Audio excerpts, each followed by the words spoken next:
Good evening, everyone. Hi.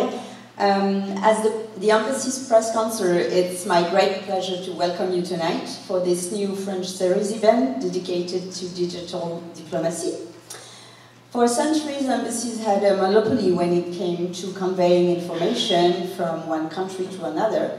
But with the advent of new means of communication, international relations are no longer the exclusive province of diplomats. Social networks have become more important channels of information in which many different influences, maybe even yourselves, play a part in foreign affairs and become involved in communication between nations. In this context, how should an embassy and an ambassador find its place? As some of you probably know, our former ambassador, Gérard Haraud, who just retired a few weeks ago, was very active on Twitter. And he always explained that it was a way for him to try to make a difference. At a time when many types of cooperation and relationships exist directly between France and the US, how can an embassy make its voice heard? And it has to engage on social media and make a difference. So tonight we'll ask our experts what are the consequences of the digital revolution on diplomacy. We will also ask them if public opinion shapes diplomatic action and if cyberspace has altered our international relations. To discuss these challenging questions and many others, it's my great pleasure to welcome and thank our panelists, James Barber, Director at Ian Plus Norton Strategies and former UK and European Union diplomat, Priya Doshi,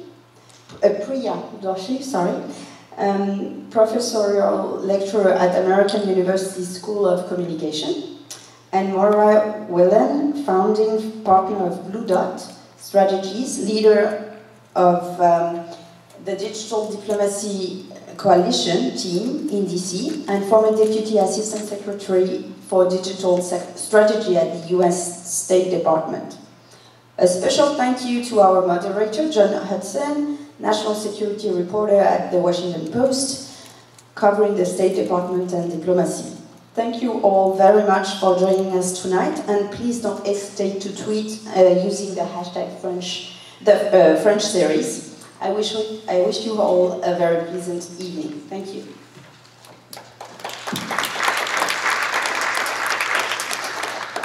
Emmanuel, thanks a lot for the introduction, and thanks to the French Embassy for putting this on. I think just as a brief introduction, I think everybody knows that Facebook and Instagram and Twitter weren't the first tools that began to erode at the monopoly that embassies enjoyed and interactions between countries. You had letters and telegrams and phone calls in different ways that capitals could reach each other and leaders could reach each other without the aid of an embassy or an ambassador. So for a while now, embassies have been striving to maintain their relevance, and these new digital platforms, I think, have presented new challenges and opportunities. James, when you and I first met, you were at the British Embassy, and that was at a time when the idea of Brexit was a sort of far-fetched notion that only a small group of politicians seemed to view as a doable thing. You then moved jobs. You went to the European Union mission in Washington, where the 2016 Brexit vote must have made for somewhat awkward politics given your status as an out-of-the-closet British citizen. This was obviously a time when the American public had a lot of questions, a lot of interest in what was happening to Britain and what was happening to the European Union. And I just wonder if we reflect on that and what the British Embassy did in a digital diplomacy way and what the European Union mission did in a digital diplomacy way. I wonder what you think you guys did well and what you did poorly. Wow, sounds like a staff appraisal or something. What did you do well and what could you improve? I'm slightly disappointed that it took you all of 2 minutes to mention Brexit, John, but I suppose it's inevitable. The British Embassy and the EU mission were very much two sides of the same coin, but I think what's more relevant is the evolution over that period. And actually start slightly further back. I would start at my time at the British Embassy in Moscow, where I ran the con shop there, 2007 to 2011. And that was the very, very beginnings of, hey, there's this thing called Twitter or Facebook, and maybe we should do something with it. That, you know, to use your analogy, and it's an analogy that I used to use quite a lot of the time, that was the invention of the telephone in terms of that seismic shift in diplomatic tradecraft. 4 years later, it breaks up quite neatly into 4-year chunks in terms of my career. 4 years later at the British Embassy, and particularly moving from the Russian environment where communication was slightly stifled to the US, where you know, you've got hundreds and hundreds of bright young things who are at the cutting edge of all of this. And one of them who actually drove most of what the British Embassy was doing is sitting in the audience this evening. But my role there actually was to sort of light the blue touch paper and sit back. And people like Scott and Priya and various others would come up with ideas and say, James, we want to do this. And most of the time, if it was well reasoned and well thought through, I'd say, yeah, okay. So that was why and it sounds very naive and slightly simplistic now, but that was when we would do things like explain trade policy on BuzzFeed using dogs and that kind of stuff, because we didn't have Brexit to worry about, and we didn't have all the things that the world's worrying about now to worry about, so we could do fun stuff. You explained trade policy via BuzzFeed? Yes. How'd you do that? Using dogs. Gifts of corgis. That's not, I don't immediately understand what you're talking about. I'll send you a link after. It was a long time ago, and that's slightly the point, I suppose, is that the world certainly as a Brit or a European is a slightly more complicated place now, and you have got Brexit to worry about, and you have got all sorts of other things going on. This was before the Paris attacks, this was before the European migration crisis. So now there are many other things to worry about. One of those things that one has to worry about, if you want to talk about the Brexit referendum, is that it was largely stolen, and it was stolen online using foreign money, using social media tools. So that's kind of the evolution. So do you think there might have been opportunities to better call out malign influence by actors, as you sort of reflect on what happened in Brexit? I mean, unfortunately, I'm not wearing my 2020 hindsight goggles this evening, but yeah, absolutely. We kind of saw it as it was happening, but we didn't see it in the run-up there too. And also, I'm not kind of saying it wasn't me, Gov, but during the Brexit referendum, the Brexit campaign, I was not working in the UK in politics. I was working here as an impartial diplomat, as to your point, as a sort of out of the closet Brit, wearing my European credentials very strongly on my sleeve. So there was a limit to what one could do, but you did think, and I can say this now from the relative freedom of the private sector, you did think, God, I really wish the UK government would make the case slightly more for remaining in the EU. But that's a thought that I'd had for sort of 20 years or so. Yeah, and Priya, you obviously worked with the Brits as well, and you've also looked a lot about how large bureaucracies can be a challenge for digital platforms that are rooted in immediacy and fast acting. And so I wonder how you think those forces work with one another, and what the challenge is for diplomats operating in environments where you might have foreign malign influence, and you might have a desire to get a message out from being a government, a Western government entity, that also carries the responsibility of accuracy and a trust with the constituencies that it has.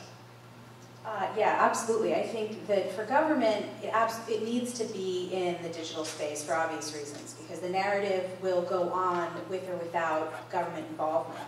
The problem is when you have actors that are purposely stirring the pot, when you have actors in the foreign policy space who aren't observing the same rules, the same foreign policy etiquette that diplomats often are bound to, particularly Western diplomats, you end up with almost an asymmetric warfare kind of situation, right? Where you have one set of people playing by and inhibited by a certain set of rules. The bureaucracy, making sure that they get the approval of whoever needs to look at something before it goes out. They lose time, they lose a certain level of authenticity.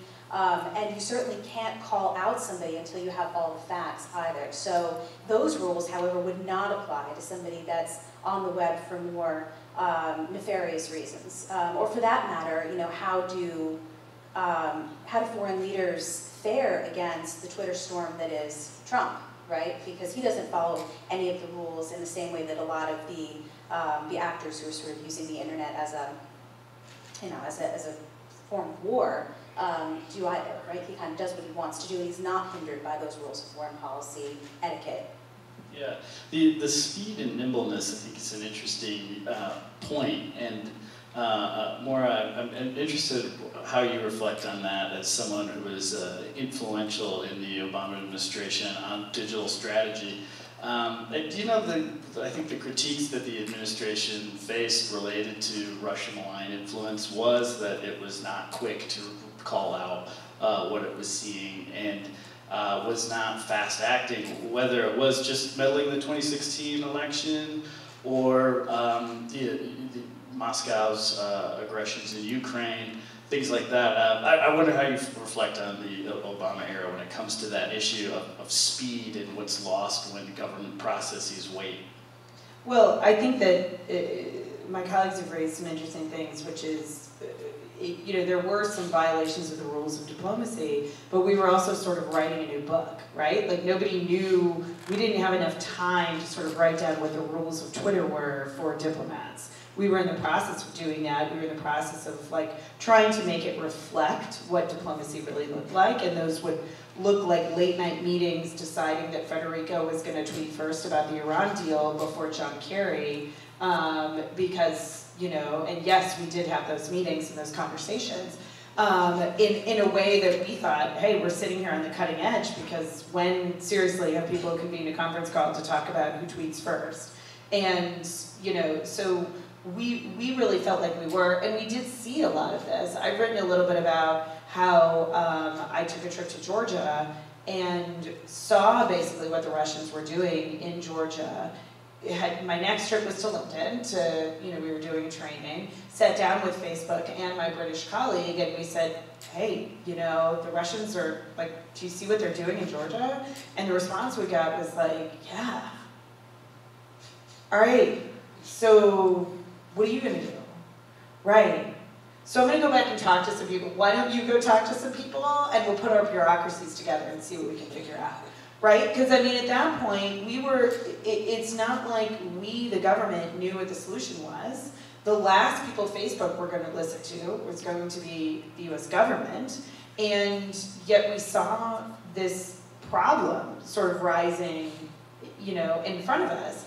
At the same time, we're dealing with diplomats who are classically trained, and you take someone like Victoria Nuland, who was looking at troops moving across a border. She was looking at tanks. She was looking at satellite imagery. She was reading intelligence. And I'm knocking on the door, figuratively, sometimes physically, Mark Toner and other people we all know in this crowd, but saying, hey, this is happening on Facebook.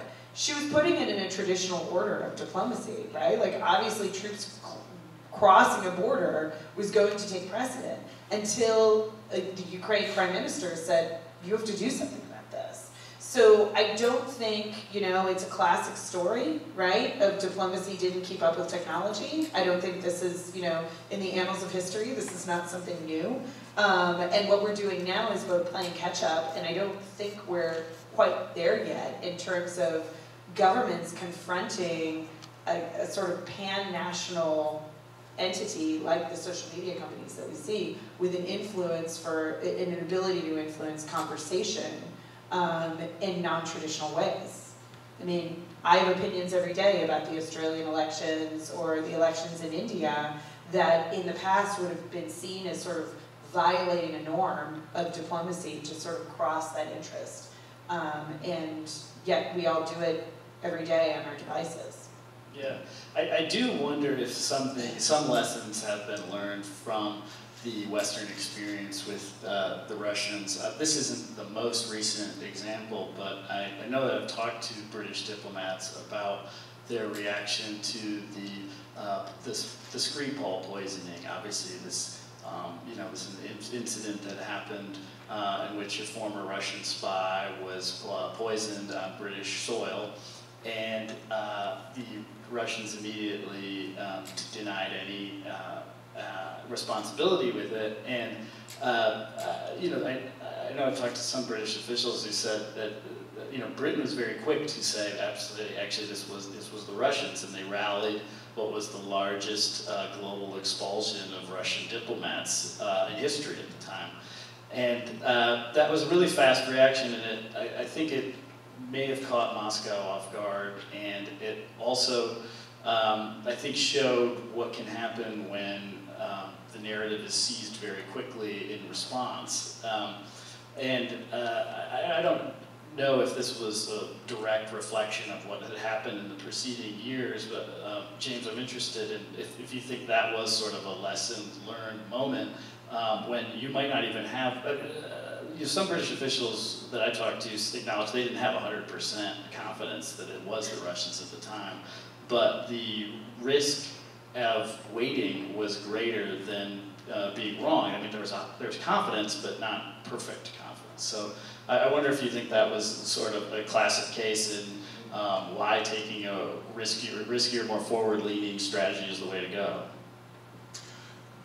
So I think you're absolutely right that lessons were learned, and they were learned from a number of different parallels. You can take this, right? There's nothing new under the sun, right? Particularly not in diplomacy.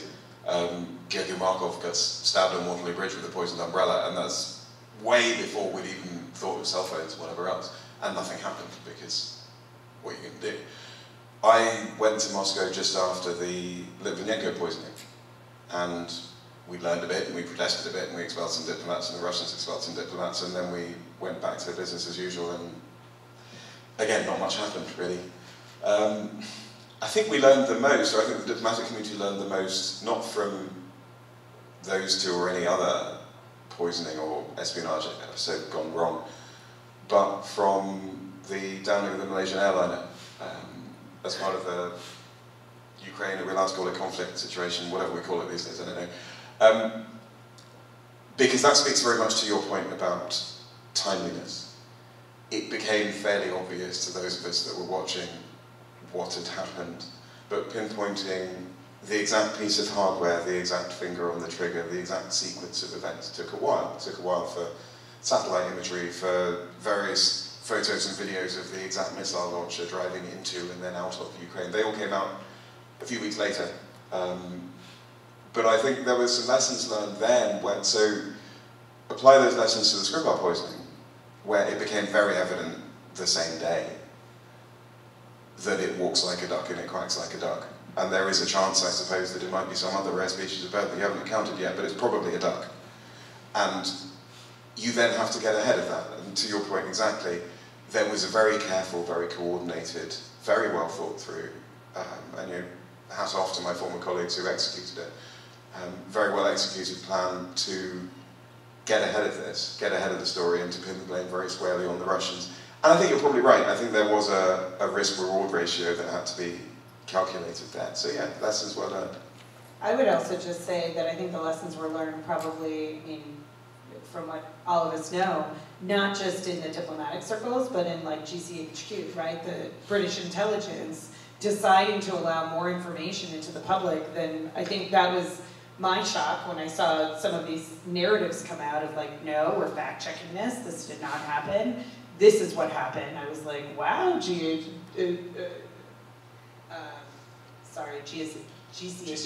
thank you.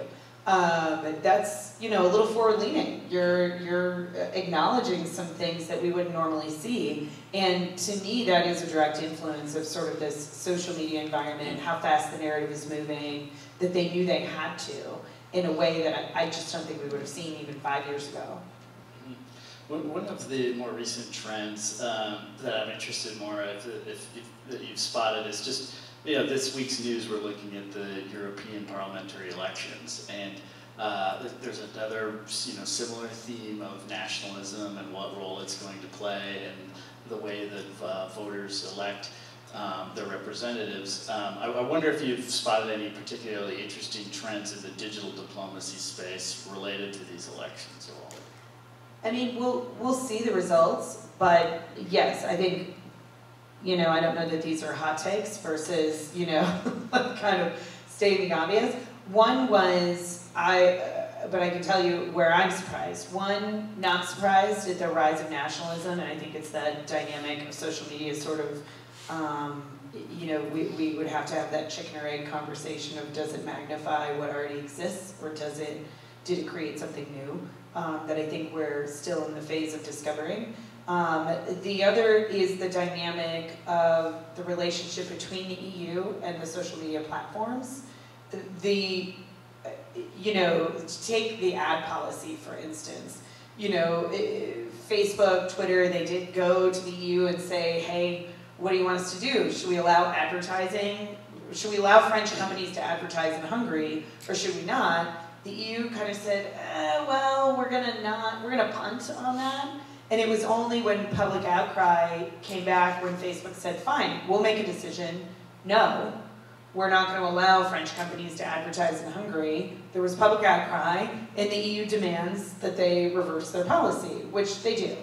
But like, come on, we've been dealing with this, like, you know, on the government side, I understand it because it's warp speed, right? Like 18 months to change the way you approach a challenge is warp speed for a government.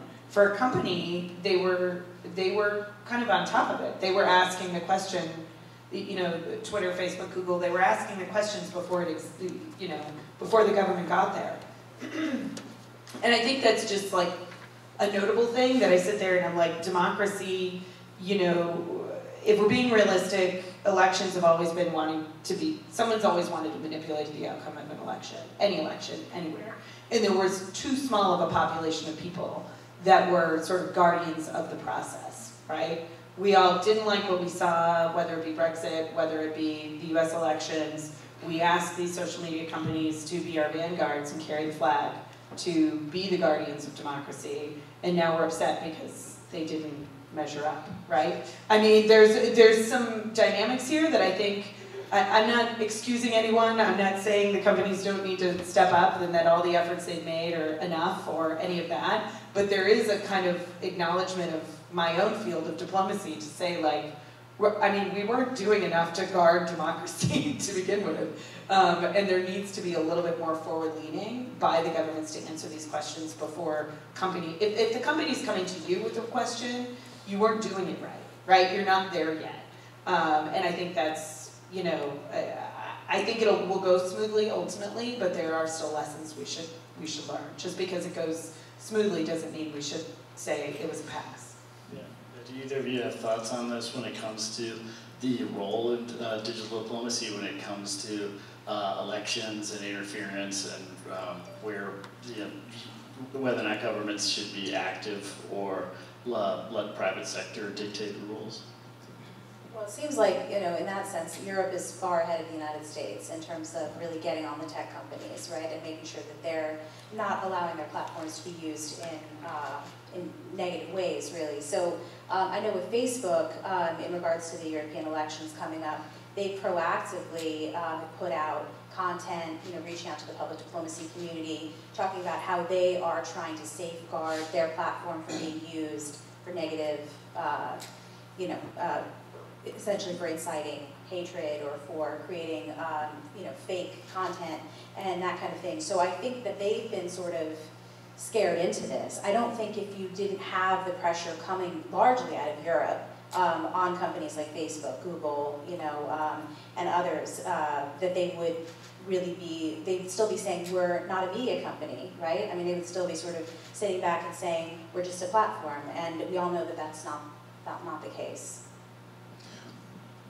I want to go in a slightly different direction, because we can sit here and bash the Facebooks and the Googles and the Twitters of the world, but you asked a specific question about the European elections, and the company that I really wish was in this room, because I'd love to ask them the question, is PayPal. The Brexit Party is receiving millions of pounds in donations, and they're all coming in donations of £500 or below, which therefore do not have to be declared to the Electoral Commission in the UK. To Maureen's point, that the custodians of the process haven't caught up with this yet. So the Electoral Commission says you can have as many donations of under £500 as you want. They also say you can't receive money from overseas. But I can sit here on my phone and I can send money from the US to the Brexit Party. I won't, don't worry.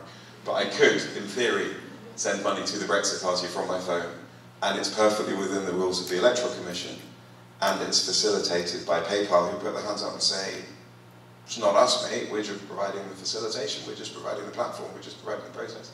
Yeah, actually, PayPal, it is you. And I'd quite like to hear their answer on that. Yeah. One of the things I wanted to ask Maura and Priya, I'm also interested in your view on this.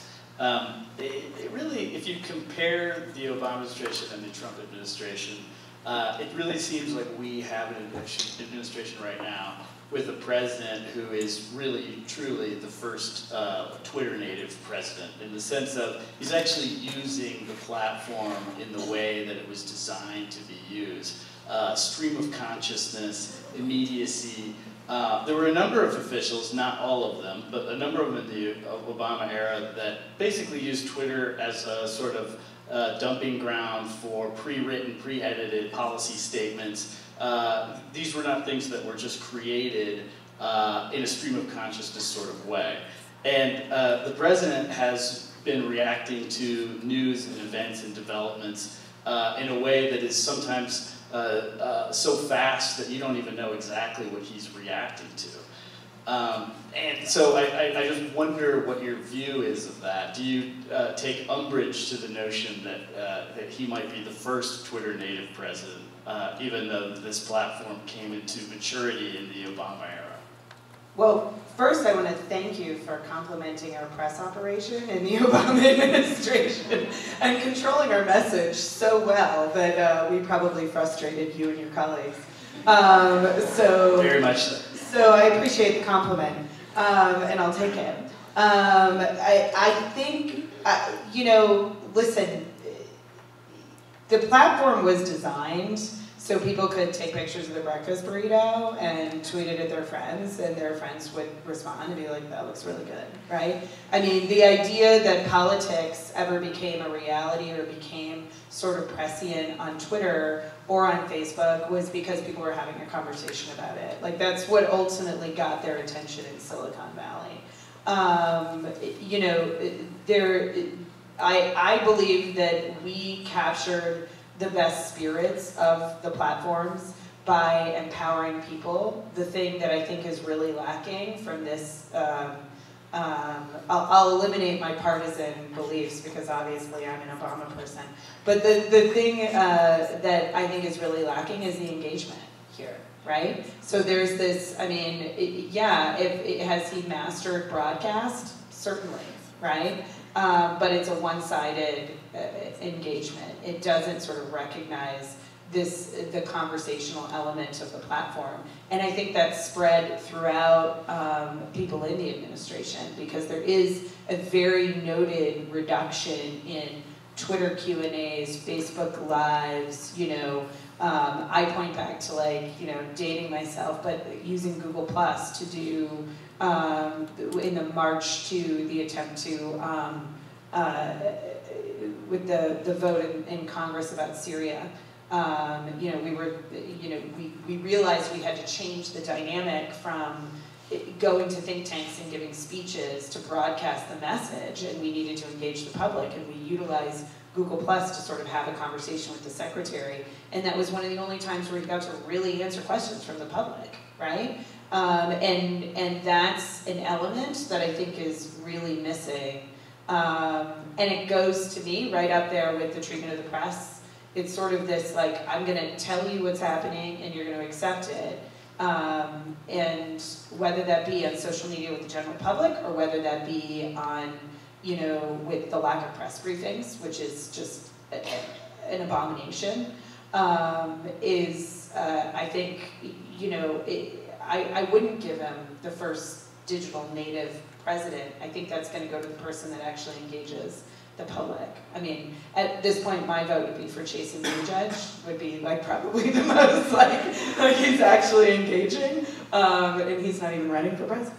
But you know, that sort of back and forth on Twitter, I think, is what's lacking. Maybe Carl Bildt would probably be my first digital diplomat that was really, you know, captured it. And frankly, the outgoing French ambassador, right? Let's give him a shout out. Like, he was great at sort of engaging the Washington public. as a digital diplomat. Yeah, and Priya, I wonder if you think that this moment we're in where the man in charge of the world's most powerful military does write and proclaim things on Twitter without a bureaucratic process of editing.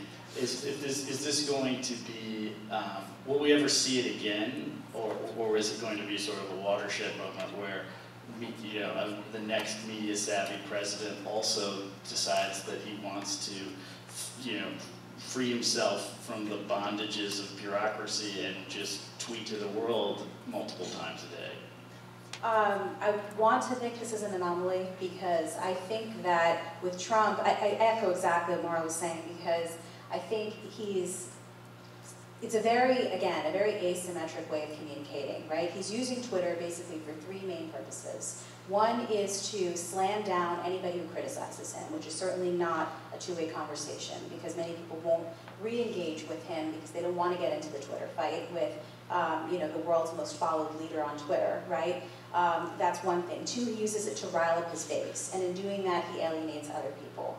And three, he uses it to get in front of policy announcements, which often either undermines or, in the worst case, it undermines. In the best case, it, kind of lets loose this information that should have been sort of more carefully managed. So I think the risks to his approach are much more apparent than the benefits to this approach. Yes, he is in the position to shrug off bureaucracy completely. Nobody can tell him not to do that. They've tried,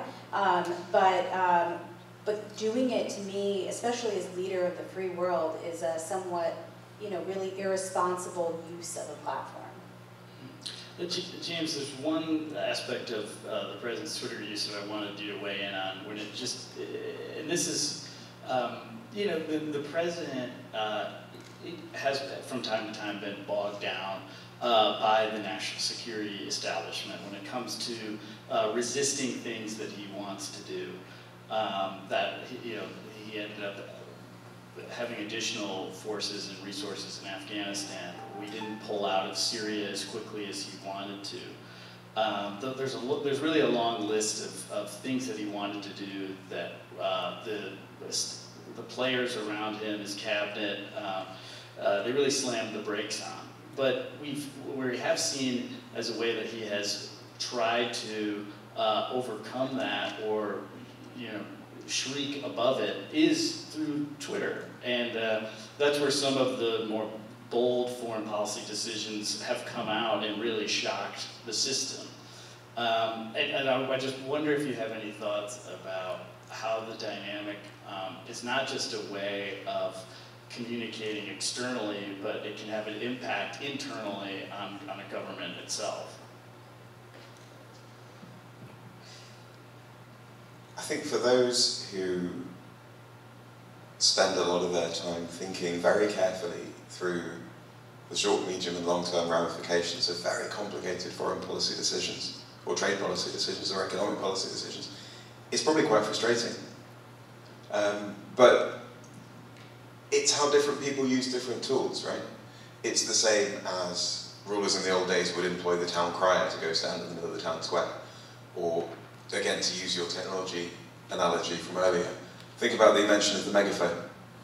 You can conduct political communication in so many different ways. Using Priya's phrase of asymmetrical communication, you can do that digitally. You can yell at people on Twitter. You can do it physically. You can drive around town in a van with a megaphone on top. Or you can have little focus groups and actually listen to people and ask them what they want. But if you want to be a successful politician, you have to choose your balance of using those tools very well.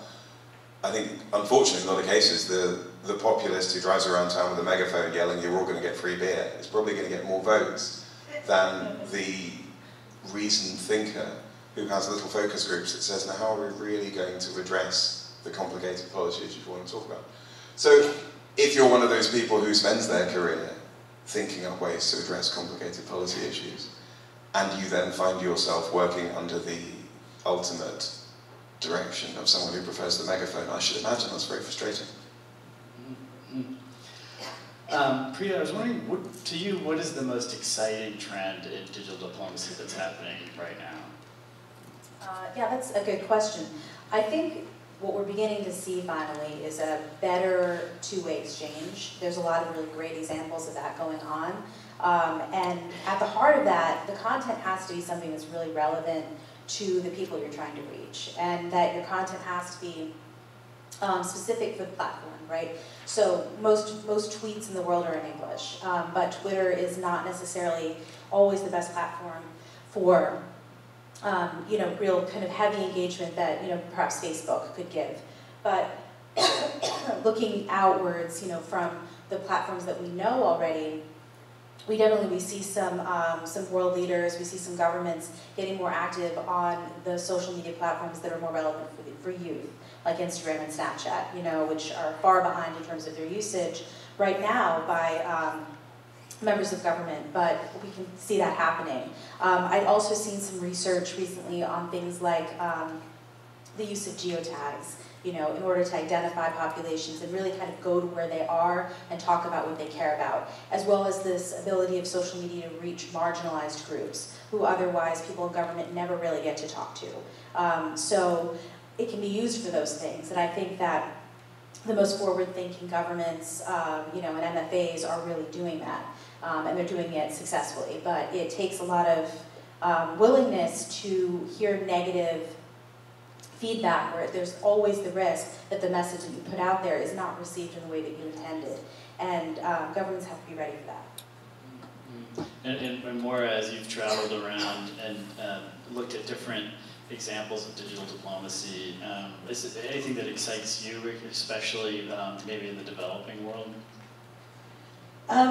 I think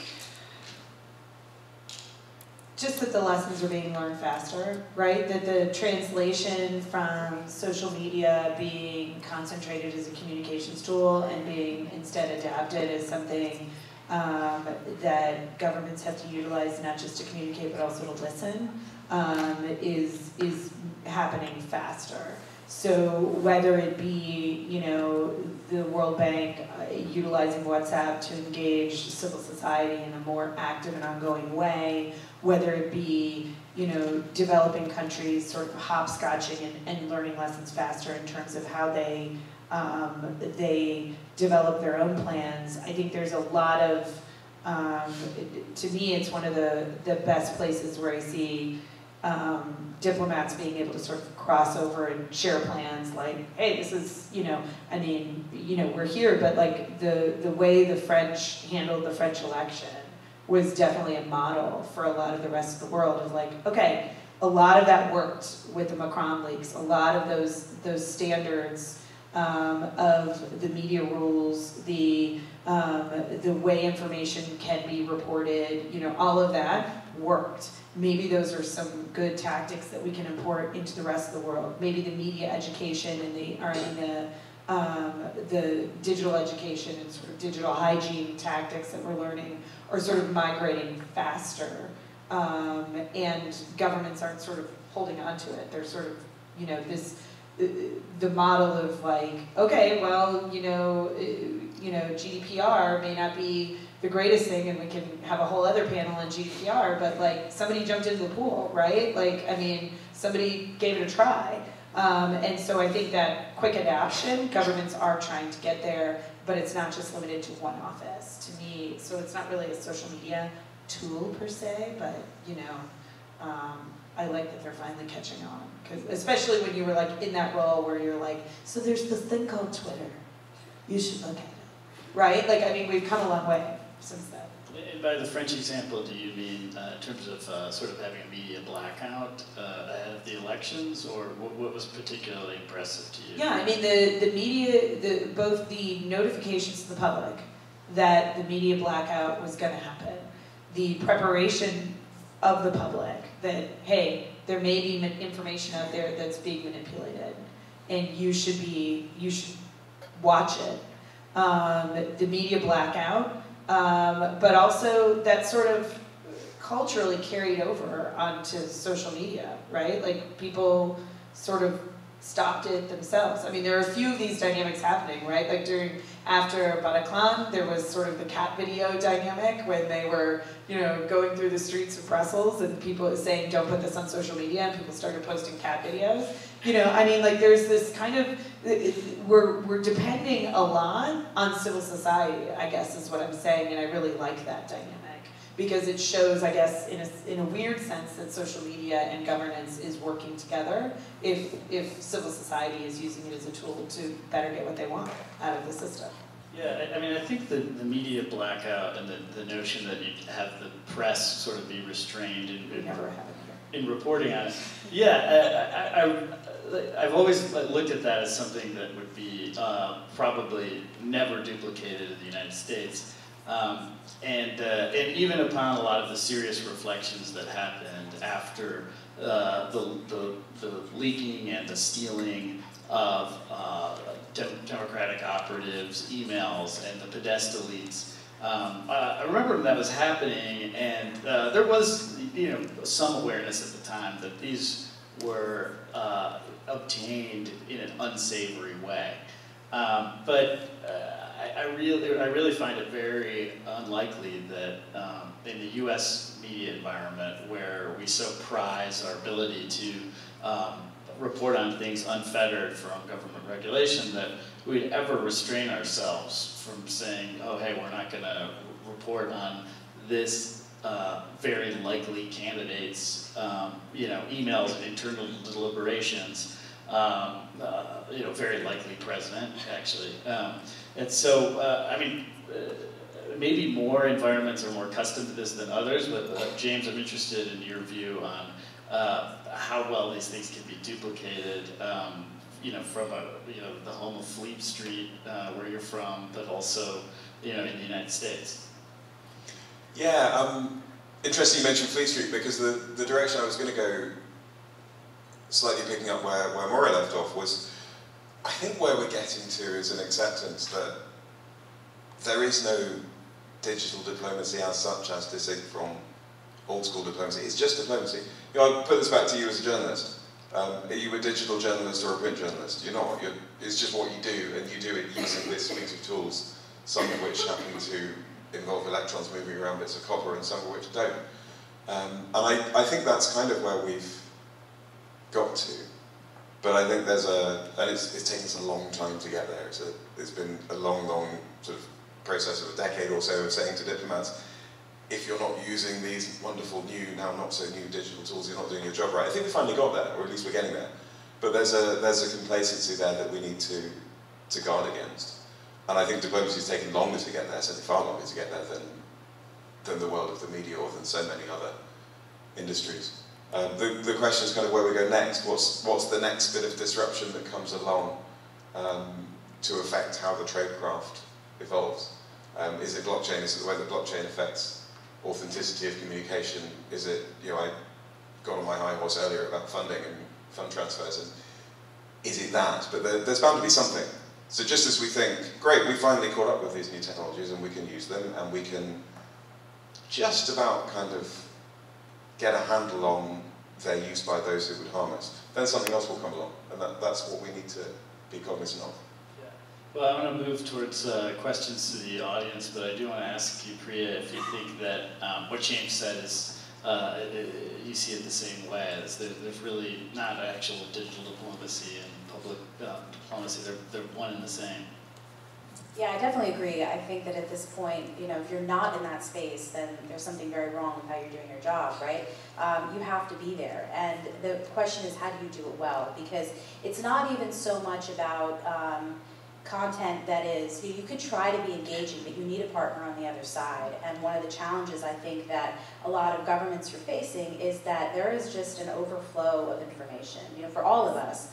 And in order to provide something that's really going to get people excited or get people want to engage with you on it, it's finding that right note, it's finding that relevancy that becomes really difficult, especially when there's cat videos, right?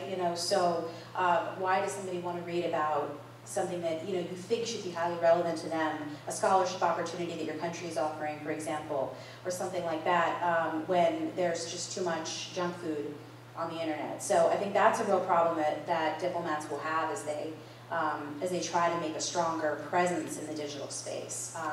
And being able to link to things that people are already talking about, I think is going to be critical. You know, kind of finding what the trending things are, finding some relationship, you know, what was it, corgis, you know, to something that people care about, I think is important. We're finding ways to feature them, you know, like crowdsourcing the content from them so that then they have an interest in sharing it. I think that's an interesting challenge. Yeah, you wrote a piece yesterday that was titled How Game of Thrones Explains Public Diplomacy, or something akin to that. And I don't think we're going to make any spoilers for the audience, but I was wondering if and your piece did contain some spoilers, so I was wondering if you could offer a spoiler-free summation of that for the audience. Well, I mean, Game of Thrones is sort of, you know, it's been a long time love of mine, and I don't know about the rest of you, but, you know, the ending was, okay.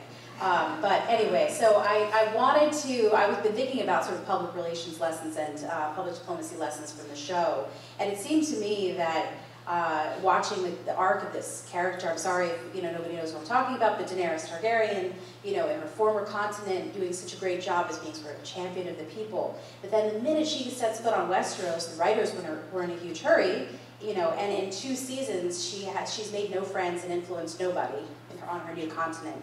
And the piece is really about like all of those sort of public diplomacy missteps in not spending time with focus groups, you know, not listening, not letting people know what she was about, and just coming there with her hard power assets, you know, her dragons and her armies and her, you know, fearsomeness, and expecting people, oh, trust me, I'm not going to hurt you, really, you know, I mean, so it's really a piece about that, about not taking time to listen, not taking time to get to know your would-be subjects, and then expecting them to just bend the knee because, you know, you're so magnificent.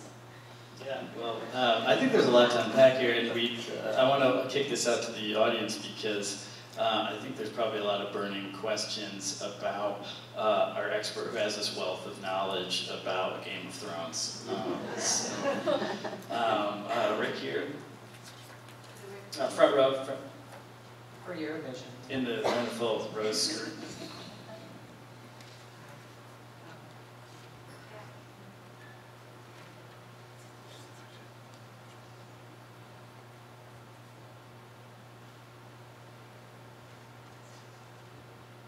Okay, thank you. Netra Hoffman with Peace Films. I wanted to talk about what you discussed earlier about giving private companies or requesting that they monitor what's on their sites, such as Facebook and Twitter. And the problem is that there's always some kind of bias. Like even like, for instance, Snopes, which everybody thinks is all just factual. They have an agenda. They have a specific point of view. And so many, like for instance, many progressive leftist media organizations have been shut down or lost their platform on these social media. So it seems like it's kind of like whatever's in the center gets to have the media, but not the left. And then far-right hate groups, of course, they shouldn't. But anyway, hate groups. But sometimes leftist groups who are really just questioning the American political system at a very deep level are having their platform taken away. And that, to me, is very concerning for democracy. Maura, do you want to take that? Yeah, I mean, I'm going to back it up a bit and first start back where these companies started. And I'll make the bold claim that I don't think there's probably any country in the world they could have founded themselves in. And been able to have this sort of liberal conversation environment just because of the, you know, when it comes to the global media environment, the global, you know, environment on hate speech and other things, the United States is an extreme entity. We are out on the fringes of media freedom, of information freedom, and we're just the extreme, right? So first take that very libertarian environment that they were founded in. And then you sort of, I think, add on the element that they are private sector entities. Their job is to make money. That is their fiduciary responsibility, is to make money for their shareholders, right? And so whether that's your data or the way you navigate their system that allows them to monetize that, they're required to do that, right? So then you take Brexit, you take you know, elections, you take all of these dynamics, and now we're in this dynamic where success is defined as them taking things off of their platform. That is not a long-term viable environment. And then we add on this other notion that we're going to have them deciding what speech should go up, right? And whether they're human beings, well, which human beings, right? We already know, they repeatedly tell us that they have a language problem. They don't have enough people that speak Bahasa. If it's Indonesia, they don't have enough people that speak all the dialects of Indian, you know, or you know, like they are overburdened. If Haiti has a snap election, they're going to have to find a bunch of Creole speakers. They're not just sitting in Facebook ready to solve these problems. And so I think we're writing this book right now, and we're in the process of a new era where they're a global company, and if they make one rule, like they did for the EU, my question is, okay, you're allowing, you know, French money to influence the Hungarian populace. Well, are you going to allow California money to influence the Indiana populace? Like, is that okay? And they're going to have to make these decisions unless governments catch up. So I think there is a big element that, although it's easy and knee-jerk to criticize the companies, when doing that, we have to question how much power we're ceding, both from a civil society perspective and also that we need to put more accountability on our governments, but also resource our governments to be able to address the problem. It sounds like the complaint is of left of center opinions and views being more censored than right of center. It sounds like that's what your concern is. I mean, does anyone here think that that's either a problem or not a problem? I think it's going to be a feature of the next year and a half, and I don't think we're going to get to. Because this is just arbitrary in general. Like, the policing speech is always going to be an arbitrary process. Yeah, but I think we also have to do a better job of demanding what the line is, right? So there was one day where Facebook took down some, I'm going to get this wrong, they took down some right-wing platforms, but they also made some announcements on civil society and civil engagement and civil rights. And it was viewed as this like left and right, and we answered both. You know, if you saw me on Twitter, I basically said, yeah, but then you just deemed civil rights to be a left-wing issue versus an American issue, which is, you know, what the Constitution says. So at the end of the day, there are humans making these, you know, humans create the algorithms, you know, I mean, garbage in, garbage out, right? Like, we have to do a better job of sort of defining this and taking personal responsibility. But I'm worried. I'm worried that, you know, whether it's far left, far right, that we will be in this policing environment that I think is going to get ugly for everybody. I know that's not a good answer. Yeah, this gentleman, why don't you pull up? Please introduce yourself, that'd be great. Yes, sir. Hi, my name's Carl Golovin, retired Special Agent, U.S. Customs Service. I was a 9/11 responder. Domain reference nidealliveson.net. Now, Mr. Hudson, my question and really a comment as well is primarily for you. I grew up in the Washington area in the 60s, early 70s, reading the Washington Post every morning at breakfast. And the Washington Post is where you went to find out things that the government didn't want you to know, to find out the truth about CIA assassination programs, everything else. Well, where is the mainstream media now when we're 18 years after 9/11?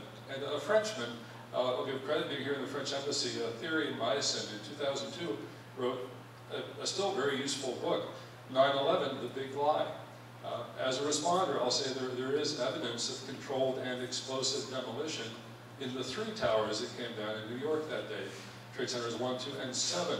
Number 7, the 47-story building that no one will report about. So, Mr. Hudson, with the digital environment the way it is now, I was just able to send you a connection via LinkedIn.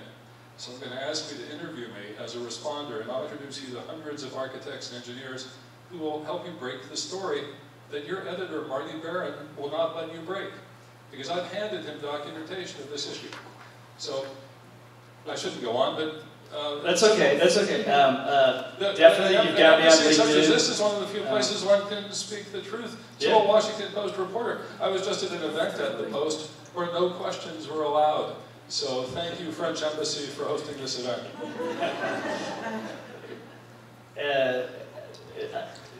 Feel free to reach out to me anytime, and we'll look things over. Will do. Sorry, did you want to say something? Yeah, because you actually raise a really important point, which is the issue of trust.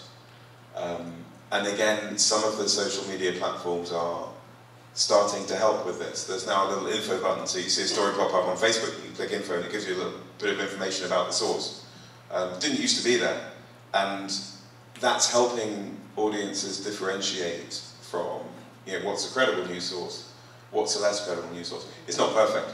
I come back again to the Brexit referendum, where there are people in the UK who feel very, very similarly to you about certain aspects of the way the Brexit referendum was organised, the way the campaigns were funded, and who feel similarly aggravated that the BBC is refusing to carry those stories. There are other outlets in the UK that are. So I think, you know, again, there's always been this problem of which media outlets are credible and which aren't. Do you read the Post or do you read the National Enquirer? Do you watch the BBC or do you watch Fox or whoever? As individuals, we've got to make that choice, but I think there's a responsibility incumbent upon the platforms to help us make that choice in an informed way.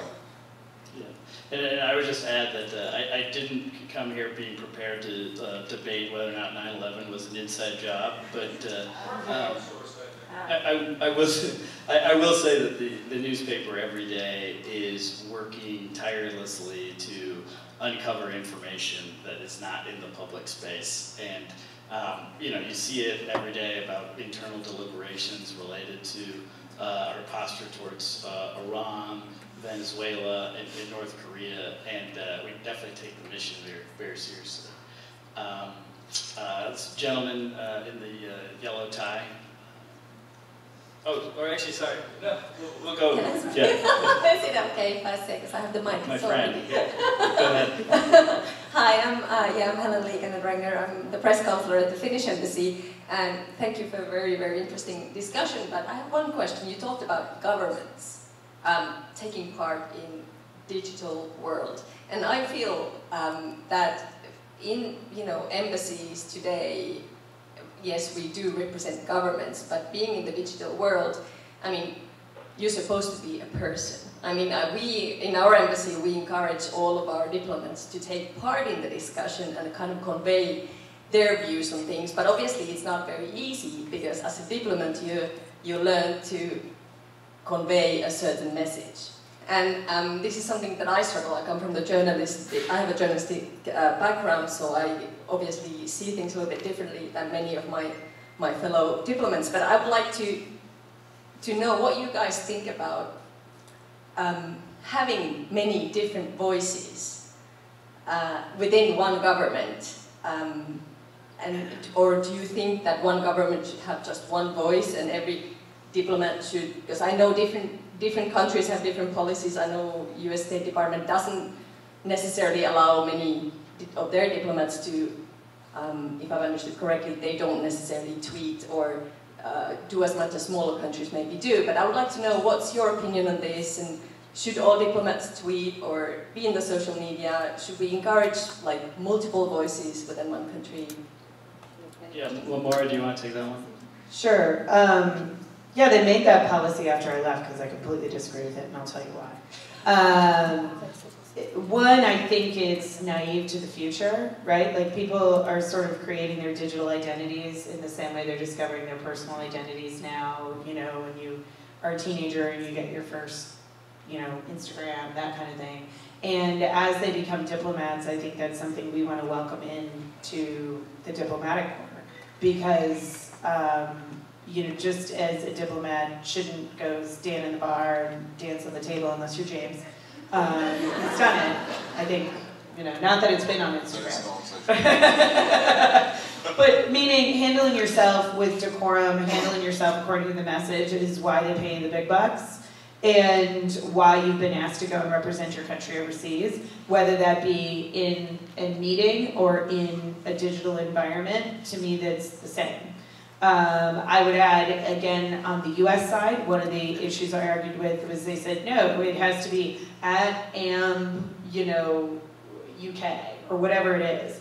Well, listen, if the person we select to be the British ambassador is Kim Kardashian, I want her taking her handle with her to London. Like, if that's going to operate in the strength of, to strengthen the US diplomatic message for that time that she's giving her service, that's great. Let's use that.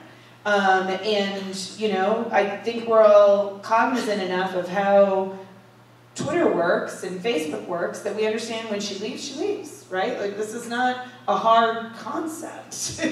And so I think one of the mistakes we're making is trying to take the antiquated diplomatic rules and apply them to the current environment. And I think, frankly, they've made a mistake in that, and the way we're going to find out is when people blow right through it, right? Whether ambassadors or secretaries or presidents just say, like, really? Because this is my Twitter handle and I'm not giving you the password. See you later.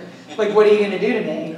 And because it's not theirs anyway, it's Twitter's. So, you know, I mean, I think we'll get there, but I personally think having the institution of the embassy or the State Department hold a certain line, there is a place for that and there's a role for that, especially with governments who are in a contentious environment. Like, say you're in a foreign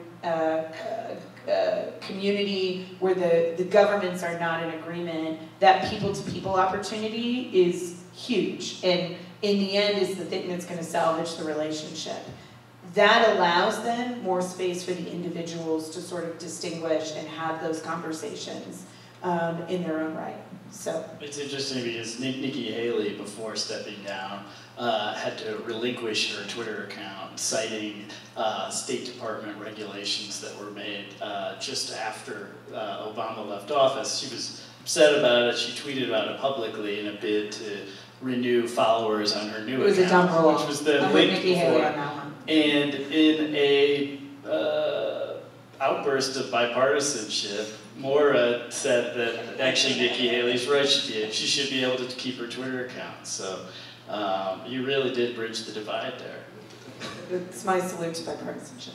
Could I add something? So I think that, yeah, it has to be about real people at the end of the day, right? Because if you're not allowing people to actually be themselves, then people can see right through it. I mean, there's an authenticity to getting that, and that's the content that's engaging. When an ambassador actually allows you to kind of watch as he trains for a 5K or something, you know, something more personal, or, you know, here's his dog, or, you know, people love that. But I don't know why, but they eat it up, right? I mean, that's the stuff that they enjoy. But more than that, I think it's about not just diplomats, but regular people.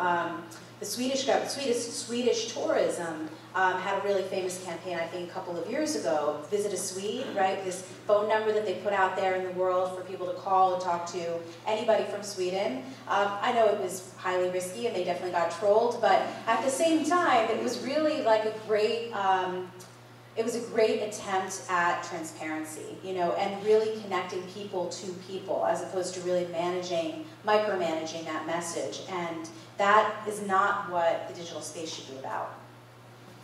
I know we're pressed for time, but this is actually a really important point. Because there's a spectrum. Public diplomacy is about, and particularly the cultural side of it, is about people-to-people links, and you need as much individuality and as much humanity coming through as possible. But when you're talking about really complicated issues of security policy, you've got to stick to the script. You've got to stick to the script really well. I have a very good friend in the UK Foreign Service who works on the security policy side of things, and he's quite well known for being outspoken on Twitter. The Russians will say something and he'll just quote it and say, "That's complete crap." Which is fine, actually, because he's still sticking to the policy. He's just saying it in a slightly less nuanced way. This has been an evening of analogies, so a very quick analogy. I was at the Kennedy Center on Sunday night. My wife sings in the Choral Arts Society of Washington, so you had 300 odd people on stage. You had the NSO, you had the Choral Arts Society, and they were doing a program of French music, which is why this is relevant. Bit of Fauré, bit of Schmidt, bit of Boulanger, it was lovely. But they were all reading from the same score, right? You had the soloists and you had the violinists and you had a couple of harps. They're all doing different things. They're all doing it in their own different ways. But at the end of it, they're all contributing to the same goal because you've got somebody conducting the whole thing. If someone else has decided they were going to go out there and do like crazy jams on their guitar, it's not going to work.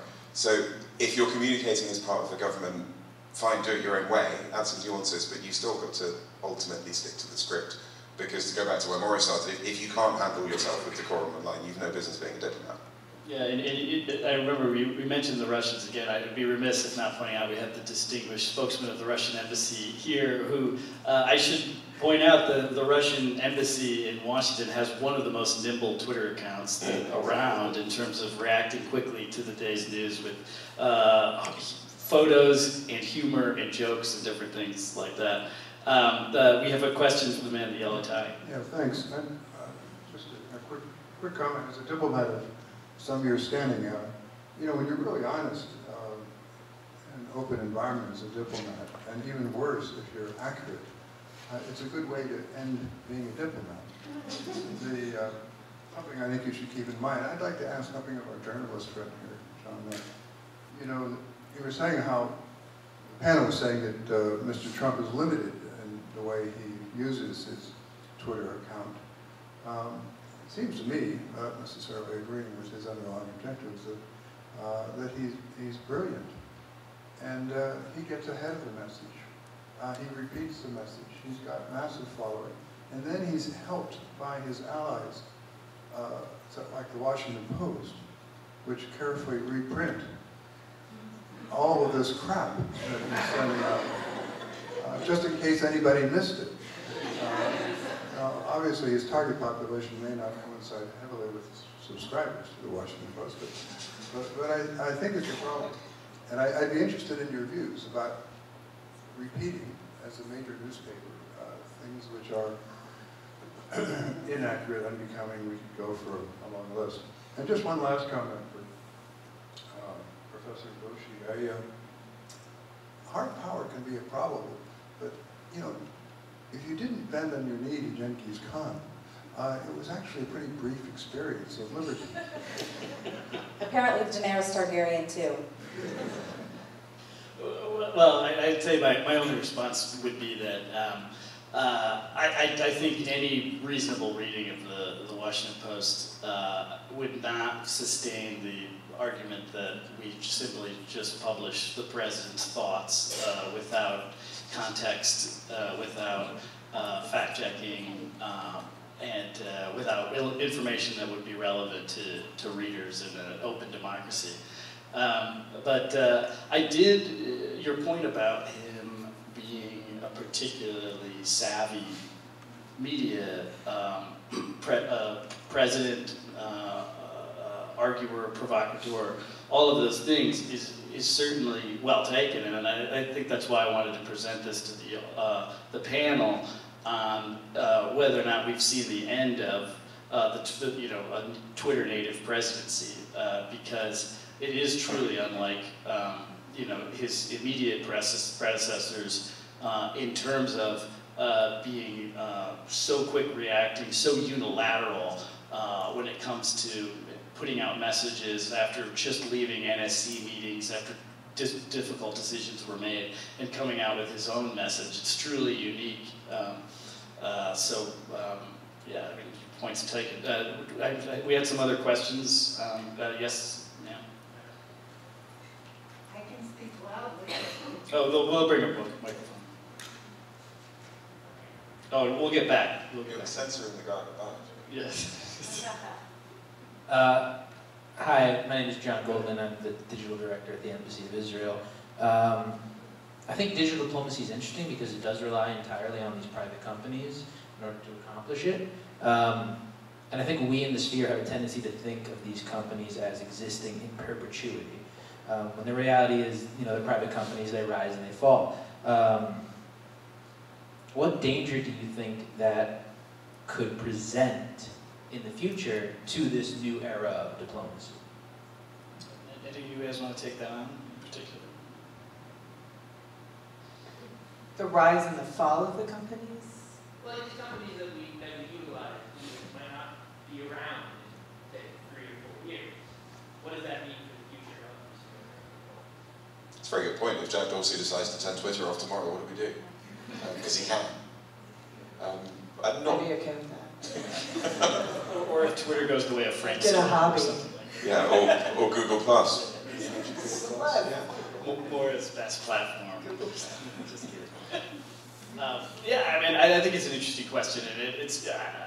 I think more has made the case for is that it is a learning, you learn on the job and on the go when there are new platforms that there's no experience learning for. So it's true, we can't really predict what's going to be the next big thing. I mean, maybe the next presidency is going to be using TikTok more than this administration is. Like, I really have no idea. I did want to get to this woman's question real quick because I know we're short on time. I'll just say while you're getting there that I think one of the big benefits of diplomats is that they're like who you want when like the bomb goes off and you like pick up the phone and you're like, what's going on? And they're like, well, let's start back 20 years ago.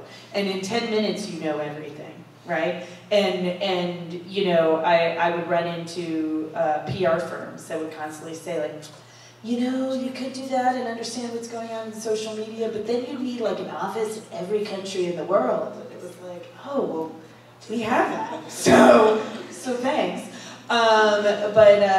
So that's the strength of diplomacy. The downside is, of course, that machine can sometimes, once it get, like, there's those immediate moments where, like, great things happen, and then it slows down to a crawl. And, you know, is very plotting and thoughtful. But, you know, so the easy answer is that diplomacy will adapt, right? But, you know, I think the thing we haven't dealt with is the existential threat of, like, our nation states. Do they matter? Is there a big company and a movement and a society that's happening online in a way that nation states just can't keep up with, and some of those bigger problems, which might be the next panel. I'm Martha Clark. I represented, was the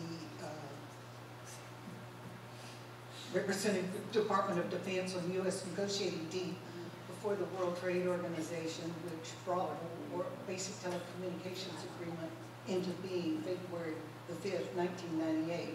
My question is, how is it that the U.S., that the European Union is so far ahead of us on the regulatory issues, and I'm unsure if they're judicial or regulatory as we have. What did you do, or what has been done there that we could learn from and have some bring out a greater responsibility from our telecommunications people? It's interesting question about the European Union regulatory by contrast with the United States system. I am totally ill-equipped to take this on. James, do you, as being someone who's a European, I know a little bit about this. The EU's really good at regulation is the short answer, and it's really good at competition. There are innumerable reasons behind that to do with some of the very weaknesses that people love to criticize the European Union for, in terms of being a supranational body made up of, at the moment, 28 member states, makes you potentially not that good at taking decisions rapidly. It makes you potentially not that convincing an actor on the security stage, compared with if you are a strong bilateral power. But it makes you really good at consensus-based regulation, and it makes you really good at promoting competition, because each of those 28 member states has its own corporations and its own, I guess I can say, vested interest in making sure that the playing field is as level as possible. So that's why, and I think your observation is absolutely correct, that's why the European Union is years, if not decades ahead in terms of adoption of technology, in terms of everything from fiber to public Wi-Fi to think of any kind of piece of communications technology, the EU's pretty good at it. And that's because it takes a while, but once it's made its mind up, it's very good at regulation, and it's very good at promoting competition. Ma'am? My name is Chilan, and I want to follow you that how is European prepared for, number one, 5G, leading to cybersecurity on that, and you're ahead of the US. So this is where I can cop out slightly and say I no longer work for the European Union, so my expertise on 5G is pretty minimal, but I can point you in the direction afterwards of someone who knows, if you like.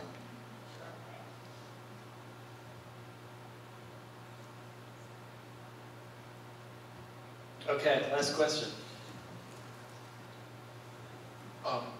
Social media is only part of the issue that you should be addressing. It allows you to amplify and multiply your message, multiply the number of people who receive it, multiply the number of people who send it. and amplify the message.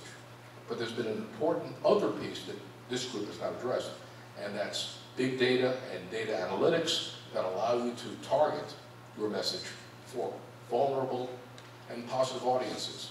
And you're going to have to get those kinds of people also engaged on the diplomatic side, because they're being used offensively by the Russians, by others. It should be used more positively by diplomats in embassy. Yeah, go ahead. Yeah, I was actually at the College of Europe and taught a class and basically said if I could train my kids to be anything, it would be to be a data scientist, right? Because it's like being a dentist. Like everyone's going to need data, everyone has teeth, right? You know, it's a very safe job in the future because everyone needs them. And it's not just diplomats. Part of what I do now, I work with a lot of emergency managers, and you know, there's a big movement to try to convince them that the strongest tool, the most important tool we have for disaster preparedness, disaster response is in your hand. And you know, they're busy directing fire trucks and you know, put the water on the fire. And you know, they're still in a very analog era, but data is what's going to help us know who's preparing, who's ready, who needs help, all of the other tools.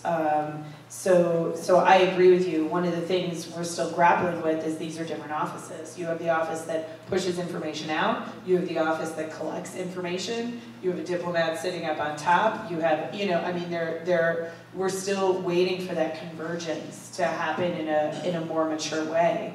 And even what the woman indicated, the other issue we haven't talked about is cybersecurity, right? Because most of this happens because a hack happens, the information is manipulated, it ends up on social media, it sort of takes root, there aren't regulations to take it down. All of those fault lines still need to be addressed and come together in a more, in the choral ensemble that James talked about, and we're just not there yet. Yeah. Any parting thoughts?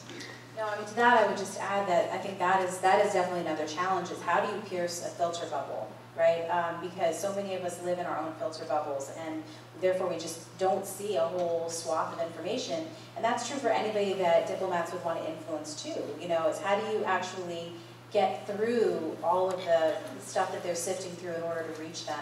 I'd seen something interesting about what actually the Israeli MFA was doing to try to pierce filter bubbles concerning, you know, people's attitude towards Israel, and that would be an interesting new development, I think, in digital diplomacy. Yeah, I couldn't agree more with that. I now work for, I think it's the oldest and one of the largest public relations companies in the world, and one of the things that we have and we're very proud of is a massive team of internal behavioral scientists, because the clients want to know, to Priya's point, how to get inside that filter bubble, how to get the message there, and also how to get messages out. You know, so many people have said this evening that this is a two-way thing. It's not just about broadcasting and megaphones, it's about listening. But you need the data, you need the behavioural science, and you need the targeting, because otherwise you might as well be shouting in a vacuum.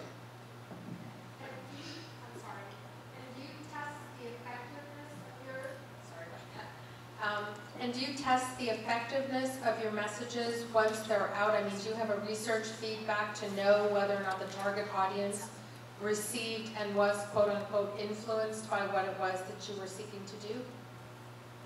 Yeah, we certainly do, because if people are looking to, well, we want to get paid, and we have to therefore convince the client that we've done what they're hired us to do. So the way that we do that is through research and through analytics, yes. We want to get paid. That's a great closing. I think we all want to get paid. Dinner and drinks maybe as well. Yeah, let's do it. Well, thanks so much for everybody for coming, and thanks a lot to the French Embassy for doing this.